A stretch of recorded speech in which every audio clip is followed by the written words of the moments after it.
Hello and welcome to a brand new video. Today we are talking to Chris. You're a big Bournemouth fan, Chris? I am a very big Bournemouth fan, Yes, John. you've gone home and away for the last 10 years. More than that, John. I've been a season ticket holder since 1999. Yes. So for, what's that, 17, and go to 18 all away years. games and home games. So Yeah, you know last what year you're talking about. I did. I went to 33 of the 38 last year. Yeah, 33 or 38 last year, and that's a bad year for you. That was a bad year. Union... because of a trip. I went Okay, away so for a few, we're going to for a talk while. about Bournemouth signings, ins and outs for the transfer window. So do you want to talk us through your signings so far, Chris? Sure. So we've got a few players coming in, John. We've got a couple of youngsters, in particular Lys Mousset, who comes from France. I don't know a lot about the guy. How much money? About 6 million, I think it was in the end. Okay. With What position does he play? He's winger or a forward, basically. I Okay. hear. So again, don't know much. But you don't know about too him. much about his history or where he come from? Not really. So I can't comment too much, but I can say that he's a youngster. I don't think he's. How old is he? About 20, 21, a young Yeah. player, maybe 19, 20. He's a winger. We do need to bolster in that position, but I don't think he's the one. I think he's coming in as a youth player, Yeah. and I think he's there for rotation, for bit of League long-term. Cup sort of thing, League get a Cup, bit of experience, bit of depth, and a bit of coaching from Eddie Howe. Okay, Let's see how next. it goes. Next one, Lewis Cook, centre midfielder, well needed, will be competing, possibly getting into the first team. I think Sermon and Arter will start the season in centre midfield. He could challenge for that quite quickly, I think. I think he's a real contender, comes well recommended, and also I've seen him play for Leeds. He's a good passer of the ball, fits well with our system, exactly what we need right now. Okay, next player, Brad Smith. Tell me about Brad Smith. Brad Smith, I've only seen him a couple of times, John, and it was actually against your team, Liverpool, in the League Cup. And to be honest, I was extremely unimpressed. I actually singled him out at the time as saying I thought he had two very bad games. However, he is a young sort of left back. We have got a backup left back in Royce Wiggins, but I think realistically, you need a bit of depth. You need a bit of strength and depth. We need strength and depth, and he's one for the future also. He's somewhere. Well, I can between. talk a bit about this signing. Obviously, I'm a Liverpool fan, so Yeah. you did purchase him off Liverpool. I was surprised how much it was. Yeah. I think he's worth. In realistic, I think he's worth 3 million because he's played 3 times for Liverpool. He's 22 years old. He's been in the club for ages, and he's just got not even anywhere close. I think there's still potential to be a good player. They wouldn't have kept him on in our youth team if they thought he was not good enough at the age of 20, 21. If you're not breaking in, you kind of need to look at. But I think, hang on, let me finish my point, Chris. So I think. But I think he still has potential to be decent. That's why I think you're maybe paying £2 million. If it is the reported 6 million, I think you're paying £2 million for potential ability and £4 million for the actual player. But I think it's actually more than that, and I want to make a general point here, which is that because Bournemouth lack attraction to the club, we're not the biggest club, not the biggest fan base. Yeah, it's a nice place to live, Bournemouth. Though. Nice place to live. If you're not getting London, it's a good second option. That's true. It's on the beach for any players that might be watching. But the reality is, John, that I think the theory of signing this season and indeed last season was maybe pay slightly over the market rate, but get in early, get your signings done. And this also refers to Jordan Ibe, who you also bought from Liverpool for a reported 15. Yeah, and also million. Lewis Cook, by the way, that we paid probably a bit too much. How much was Lewis Cook? 10 million with add-ons. Okay. So maybe it's up to sort of 12, 15 eventually. Yeah, it's a lot of money for that kind of player. So yeah, Jordan Ibe. There's a Jordan Ibe and Lewis Cook. There's a massive amount of potential there, though. Brad Smith's a bit more of a gamble, but I think those two players could be proper good. Jordan Ibe, I think most Bournemouth fans would agree, is probably the most exciting signing of the summer. As a Liverpool fan, we were talking about Jordan Ibe and Raheem Sterling. They're similar age, and we were talking about actually how good Raheem, who was going to turn out better. Was it going to be Raheem Sterling? And it just so happened that Raheem just came out quickest and started having a good career and stuff, and got in the first team before Ibe, and then obviously Man City came and paid stupid money for a guy that can't finish or cross. Yeah. But for a lot of those years, Jordan Ibe was considered the brighter prospect of the two. So First of all, John, you must have enjoyed the fact that Raheem has not been totally fantastic. successful. Oh, it's amazing. Even for England, I think you enjoy that. He's been a little bit. Absolute bobbins. £49 million. Even I enjoyed that. He can't cross bit. it. He's got no final ball whatsoever. He can run really fast. He's small, nippy. Be good on FIFA. Yeah. So back to your. So Jordan Ibe, I think my summary from a Bournemouth perspective here is that clearly we lost Matt Ritchie. We knew that was a possibility for some time. Him and Callum Wilson are the two at-risk players of leaving to somewhere better. Ritchie obviously didn't go somewhere better, but he is getting a big paycheck. £56,000 a week, I believe. Well, let's talk about the outs then. So Ritchie was the big out, wasn't he? 15 million to Newcastle. Yes. So what do you think about that sale? That particular one, so first and foremost, he did reportedly go to the manager Eddie Howe at the end of last season and say wanted a move to West Ham. When they were looking at him, Eddie basically, I believe, granted him that. I think Eddie's philosophy is that we don't really want anyone that doesn't want to. If you don't want to be there, fuck off, like Klopp as well. A little bit. I don't think there was any bitterness. I think Matt Ritchie has been in the lower leagues most of his career. He's not a money grabber like he's got many one, top players. 2 good moves left in him for big contracts. That's He's got to take the money. He's mid-20s. He could break his leg in 4 weeks' time. So I understand his move. I may have done the same thing. Yeah.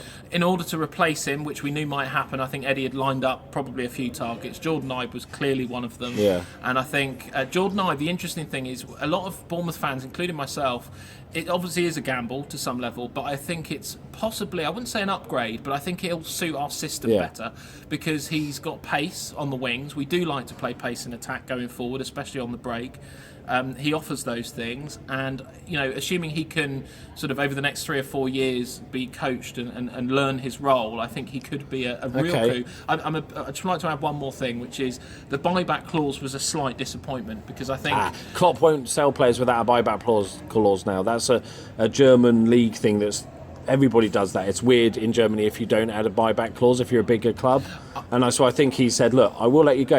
We might get a little bit less money for, Jordan Ibe might have gone for 20, let's say, but because we've got that buyback clause, which takes some of the value away, we might have to sell him a little bit cheaper. But just in case he suddenly becomes a world beater, we're like, we'll have him back, please. Well, I think 15 million was fair anyway, more than fair. But I think that, like we said, a lot of that is for potential as well, isn't it? Because Ordenheim's not a 15 million pound player now. But I also think from a Bournemouth perspective, again, because we lack the attraction, we don't have too many options. So I think it wasn't that we were forced into buying him, but I don't think we minded paying a little more. Yeah. Okay, so going on to the next players, who else has left the club?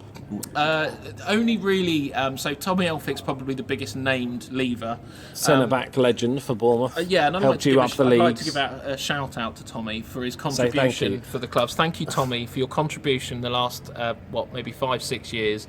You've ridden the best part of our journey, and I think that whilst we all are going to miss you and your captaincy and leadership, I do believe that it's the right move for you and your family. And I think also, I think Championship, at the age you are and the potential you have, I think leading a new team out of the problems that Villa are in was the right move for them, and it was the right move for us. So it was emotional departure, but Any others?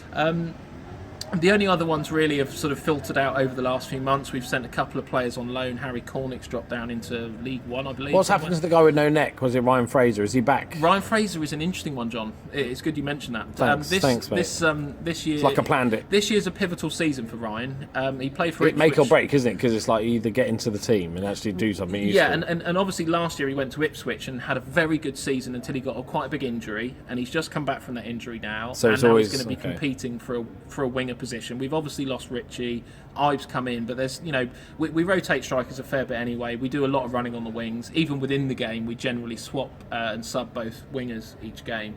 So he'll have a part to play this season, I think. I think this is a pivotal season. Any other outs of note? Not really of note. Just like fringes and stuff like that, get rid of the deadwood. A few that were in the fringe. In fact, I'm almost kind of disappointed that a couple of others didn't leave because they're clearly nowhere near. Who would you like to see go? Ranty, the Golo Ranty. The signing from Malmo. Yeah, just go off on a free. Don't care anymore. Just let go away. I think it'll be a mutual consent cancellation. It's just a question of finding the best club. I think Denmark's an option for him. There's a couple of clubs interested in, outside in the US too. So I think he could be a he could be a particularly interesting departure for us and for him. Other than that, Sean McDonald is clearly not going to get anywhere near the first team. Nuno Kane's the same. So last point before we wrap up, Chris, what did you think of the links with Eddie Howe possibly becoming England manager? What did you make of them when they first came out? Okay, the truthful answer. Yeah, honest. The truthful answer, clearly I don't want him to go. I mean, that's the first thing. Did I think it was the right move for England? Absolutely, yes. I'm amazed that they didn't. I mean, they did show interest, but didn't push it further. They couldn't gamble on it because if it went wrong.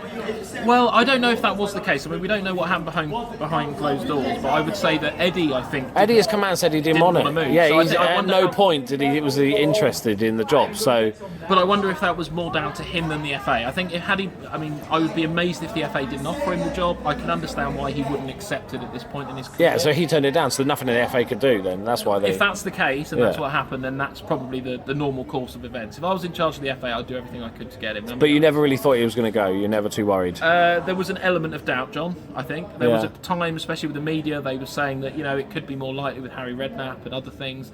But we were confident. I think we're confident we'll keep Eddie Howe for at least one more season. Okay, so let's assume then that Bournemouth make no more signings and they don't sell any more players. Mm-hmm. Okay, same team as they have now. I want your prediction on camera right now. What position will you finish? Okay, can I just make one slight caveat? Yes, but it has to be one position. You can't say middle table, mid-table. Okay, you have to say exact position. I'm going to make one caveat to your point there. And then I'll do Liverpool, and you can do Liverpool. I'll do Bournemouth. Okay, that's fine. We'll get both our guesses. So I would say Bournemouth. Well, okay, the first caveat I would have to say is that we are so incredibly weak at the two centre-back positions that we've just lost Tommy Elphick and we've lost Sylvain Distin. We literally have two named centre-backs in the team, which is Francis and Cook, both of which are okay. But I would say that we have to strengthen. We've already okay, but you can't. Okay, that's the game, Chris. When you can't make any transfers that's it. The reality is, otherwise, because you might fucking sign the world's best fucking. No, but okay, let's just say we signed a half decent. Okay, so you've signed two Colo Tourés. Yeah, that'll do. Right? Take it. You should. It would have been. I thought he deserved an extra year at Liverpool. I'll do a separate Liverpool video. Well, apparently we're in for Anua from QPR and also Steve Coulker. He's the ex-Man City player. He is, and Coulker. We loaned and then played twice up front. Klopp he's a genius. Yeah. If he'd scored, he would have been fucking. He looked like a genius. He would have made it. I thought he made a good target man, so we loaned him in. Yeah. Yeah, exactly. But to answer your point, with a couple of all right centre backs coming in, we can't operate how we are. So assuming that happens, my prediction last year was 14th and we ended up 16th. So I wasn't a million miles away. This year, I quite strongly believe that we'll end up, especially because the league is slightly weaker at the bottom end, with the likes of Burnley coming up and Middlesbrough and Hull. And we've obviously got got rid of Newcastle and a couple of others. So I would say my honest opinion is I've already got my number, so you do yours. I was going to say 10th. I was going to say 11th. Okay, yeah, 10th. I was 10th or 11th. I think we'll be bang on mid-table this season. We've got more experience from the same players that did the job last year, that have more experience in the Premier League. We had in Championship a fit left back. What's his name? That was out for the whole season. No. Who's the guy that injured himself? He's not quite back yet. Is he still not back? He was in a big ACL. But that's like a new signing when he does come back, even if it's like 2 months' time or whatever. But to be honest, I don't think that's the big thing. I think the big thing for us is we've got the same core group that got us to 16th last year. Probably better if we didn't have the run we did in the last 8 games because we were safe and played a few rotations. And I also think if you look back and the fact that Eddie Howe has never failed really to improve on a result from the previous season, the second piece of evidence is that in the first season of the Championship we finished 10th. The next season we won the league. So you're going to win the league? Is that we're not going to win the league, but we improved by 9 positions purely with the same player group. Okay. So the fact that we've you're saying he'll improved, adapt. I think we'll adapt. We'll improve. The same players will improve. So you think 10th? And I think we'll end up in 10th position. Okay. Any final points for wrapping up? Nothing really, except the fact that this is all dependent and on Eddie Howe staying at the club, which I that goes without saying. For the next Arsenal year. next year. Arsenal in a year's time. He is going to leave. It's Arsenal in a year's time. And I think it'll be this time next year. Yeah. And I think as long as we get a good manager in. We're saying that now, okay, people, a year ahead. 2017, Eddie at the end of the season, in the summer, he's going to replace Arsene Wenger as Arsenal manager. Probably. Arsenal's one option. Everton's probably another, depending on how. No, I think Arsenal. Well, I think it largely depends. Because Wenger will have so much say over who takes over. So I think because he's got pretty much just like old Fergie did when he was going to retire, he handpicked David Moyes. That's true. Right. So I think Wenger will have a massive part in who takes over, and I think he loves Eddie Howe, especially the way he plays. It sort of suits him down to the ground, and I think because they want another manager that's going to be there 20 years, so they want a younger manager that can actually not a Mourinho that comes in and does 2 years and fucks off to some other country, some other league for a while because he gets bored. So I think in next year. Well, I wouldn't disagree that Eddie Howe is a clear option and favourite possibly for the Arsenal job. But I would also add, a year can do a lot of things to a lot of football managers, and I think that Everton is another viable option depending on how what's his name from Southampton is going to do. Ronald Koeman from Southampton is going to do. And I also think, to a degree, I even think, like, as much as there's a huge amount of confidence with Jurgen Klopp, Liverpool long term is an option for Eddie Howe. Maybe not next year, but sometime he fits in with the philosophy. I think they would be the three clubs most willing. And also, if he does go on his way, I would say, best of luck. And I hope he ends up at a team like that really give him the chance to succeed. But my final comment, John, would just be that I think we're in for a good season. I think we need to build on our season. Second season syndrome will not happen. I just want to pass my thanks to the players, the squad, the chairman. I don't think they're going to see this, Chris, to be fair. You never know. It's optimistic to think that my little video is going to be seen by... Jeff Mostyn might pick Jeff this up. Mostyn, He might do a Google search and find this, in which case, thank you, Jeff. And no, I think we're in for a good year this year. I'm optimistic. We're in the Premier League. I still have to pinch myself now and again. And whatever happens... Okay, well, thank you very much, Chris.